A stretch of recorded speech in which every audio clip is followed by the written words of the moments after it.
Hello everyone, সবাই কেমন আছো? আশা করি সকলেই ভালো আছো। তো সকলকে নমস্কার। তুল্যঝোলা চললো ভোলা আরেকটি ভিডিওতে আপনাদের সবাইকে স্বাগত। তো এই ভিডিওটা আমার শীতকালীন ভ্রমণের ভিডিও। তো শীতকালীন ভ্রমণ বলতেই আমরা বুঝি কি পিকনিক, অফকোর্স পিকনিক।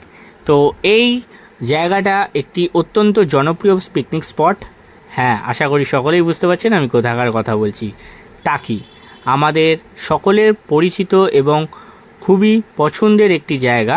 টাকি কলকাতা থেকে মাত্র 75 কিলোমিটার দূরে ভারত এবং বাংলাদেশ সীমান্তে অবস্থিত, যেখানকার আবহাওয়া এবং প্রাকৃতিক সৌন্দর্য আমাদের সকলকে মুগ্ধ করে। তো এই টাকি কিভাবে যাবেন, কি করবেন, কি দেখবেন, সবটাই আজকে এই ভিডিওতে আপনাদের বলবো।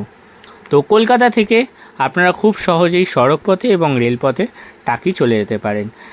তো সড়কপথে গেলে আপনাদেরকে বসিরহাট নেবে, সেখান থেকে টোটো বা অটো করে আপনাদের টাকি যেতে হবে। এছাড়া আপনারা নিজস্ব ব্যক্তিগত গাড়িতে আপনারা সহজেই কলকাতা থেকে টাকি চলে যেতে পারেন। সময় লাগবে আনুমানিক 2 থেকে 2.5 ঘন্টা। এছাড়া রেলপথ, যেটা আমার খুব পছন্দের, সেটা হচ্ছে শিয়ালদা থেকে হাসনাবাদ লোকাল ধরে আপনারা খুব সহজেই পৌঁছে যাবেন টাকি রোড বা টাকি শহরে। তো এখানে কি দেখবেন, কি খাবেন, কি করবেন, সবটাই বলে দেবো। তো টাকি রোডে নেবে আপনারা স্টেশন থেকে বেরিয়েই বাইরে টোটো পাবেন। টোটো প্রতি টোটো 700 থেকে 800 টাকা, কখনো কখনো খুব পিক সিজন থাকলে 900 টাকাও চায়।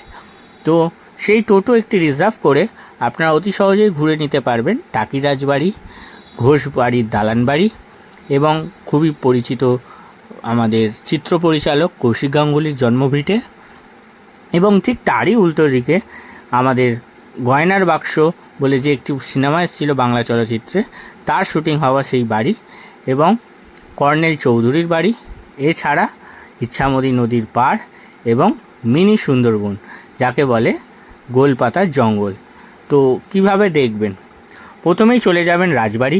রাজবাড়ি দেখেই চলে যাবেন ঘোষবাড়ির দালান বাড়ি দেখতে, এবং এই যাত্রাপথেই আপনার পড়বে নলকূপ, যেটি প্রায় 150 বছরেরও পুরনো। তারপরে আপনারা চলে যাবেন কৌশিক গাঙ্গুলির বাড়ি এবং কর্নেল চৌধুরীর বাড়ি। তার উল্টো দিকেই আপনারা সেই পুরনো বাড়িটা পেয়ে যাবেন যেখানে গয়নার বাক্স শুটিং হয়েছিল। তারপরে আপনারা পেয়ে যাবেন জোড়া শিব মন্দির। জোড়া শিব মন্দির দেখে অপূর্ব ধান ক্ষেত, সর্ষে ফুলের ক্ষেত দেখতে দেখতে আপনারা পৌঁছে যাবেন গোলপাতার জঙ্গল বা মিনি সুন্দরবন, যাকে বলা হয়।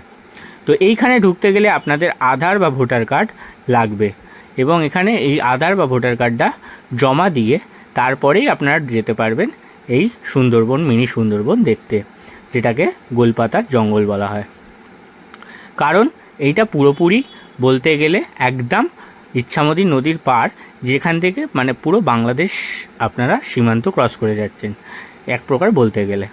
তো সেইখানে আপনারা গেলেন, এইভাবে আপনারা জঙ্গলের মাঝখানে একটা ছোট্ট ব্রিজের উপর দিয়ে আপনারা অপূর্ব মনোরম পরিবেশের মধ্যে দিয়ে হাঁটতে হাঁটতে আস্তে আস্তে আপনারা পৌঁছে যাবেন ইচ্ছামতি নদীর পাড়ে। দুপাশে ম্যানগ্রোভের জঙ্গল, এছাড়া আরও নানাবিধি গাছের জঙ্গল, সেইগুলোকে দেখতে দেখতে পাখির আওয়াজ শুনতে শুনতে আপনারা আস্তে আস্তে পৌঁছে যাবেন ইচ্ছামতি নদীর পাড়ে। তো সেখানে গেলে আপনারা ওখান থেকে একটা ওয়াচ টাওয়ারও আছে, আপনারা ওয়াচ টাওয়ারে উঠে চারিদিকটা ভালো করে দেখতে পারেন, এবং দেখে টেকে নিয়ে আবার এই পথে এসে আধার কার্ড ভোটার কার্ডগুলো ফেরত নিয়ে আপনারা চলে যেতে পারেন টোটো করে ইচ্ছামতি নদীর পাড়ে, বা যেটাকে বলে রাজবাড়ি ঘাট। তো সেই রাজবাড়ি ঘাটের ওখানেই নানা হোটেল আছে যেখানে আপনারা রাত্রি যাপন করতে পারেন, এবং সেখানে প্রচুর খাওয়া দাওয়ার ব্যবস্থা আছে যেখানে আপনারা খাওয়া দাওয়া করতে পারেন। এবং রাজবাড়ির ঘাট থেকেই নৌকা বিলাসের জন্য নৌকো ছাড়া হয়, বা বোট যেটাকে বলা হয় মোটর বোট, সেই বোট সেই বোট আধ ঘন্টা 1000 টাকা এবং 1 ঘন্টা 1800 টাকা দিয়ে আপনারা ঘুরে দেখে নিতে পারেন। দেখতে পারেন বাংলাদেশ ওপারে এবং মোহনা, এছাড়া ইচ্ছামতি নদীতে বেশ কিছুক্ষণ ভ্রমণ। তারপরে আপনারা চলে আসবেন আবার রাজবাড়ি ঘাটে। সেখান থেকে আপনারা চাইলে সেখানে সেই দিনটা রাত্রি যাপন করতে পারেন, এবং চাইলে সেই দিনকেই আবার আপনারা ট্রেন ধরে বা যদি নিজের ব্যক্তিগত গাড়ি বা বাসে করে আপনারা ফিরে আসতে পারেন। তো এই ভিডিওটা কেমন লাগলো আমাকে জানাবেন, এবং আশা করি সামনের শীতে আপনারা সবাই প্ল্যান করবেন একদিনের জন্য টাকি ভ্রমণ বা এক রাত্রি 2 দিনের জন্য টাকি ভ্রমণ করে আসতে। তো আমার চ্যানেলটি ভালো লাগলে লাইক এবং সাবস্ক্রাইব করে আমার পাশে থাকবেন। সবাইকে ধন্যবাদ, টাটা, ভালো থাকবেন। আশা করি ভিডিওটি আপনাদের সকলের ভালো লেগেছে। সবাইকে শেয়ার করে আমার পাশে থাকবেন। Thank you, by.